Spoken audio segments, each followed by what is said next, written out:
I mean, that's something we've started to see, that there is a over-reliance on one and done approaches, and we heard this from not software companies, but sort of more classical physical manual test organizations, where they're starting to realize that just because version 4.3 was tested well before production, it doesn't mean that it's still working 3 weeks later because somebody's patched something or somebody's done something. And I think this moves into what we're seeing as a gap growing between the design time concepts of API governance and the runtime requirements of managing your ecosystem. And I think a lot of what I think we're seeing is people have put a lot of investment, a lot of time and energy into that design time piece, created governance structures for it, and then just assume that they've done the job. Not quite brushed their hands and gone home, but it's then somebody else's problem. And the teams that it becomes a problem of haven't really got experience of this, or they see governance as a very dirty word.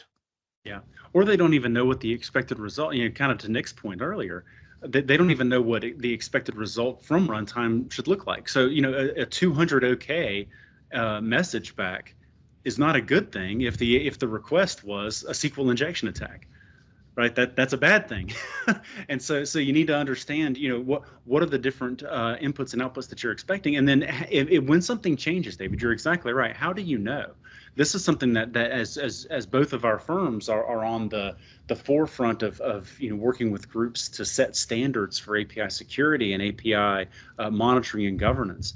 We're even seeing players in the industry say, okay, well, we can certify the API once when we go live, but then we're not going to certify that we're in compliance with a particular profile or framework or whatever ever again, or for another year or things like that. And the reality is many of these APIs are changing multiple times per month, multiple times per week, or even multiple times per day. And so unless you're really tracking these changes and how they impact your attack surface, you're just unaware of the blind spots that you're exposing over time and that drift. If you're not really monitoring that from the outside, if you're not seeing what that looks like in runtime in the real world, you're based on a lot of assumptions that you thought you covered when you shifted left. I drank the Kool-Aid for shift left about 10 years ago. There's a lot of value in it, but if you depend on shift left to protect you in runtime, you're going to have a bad time.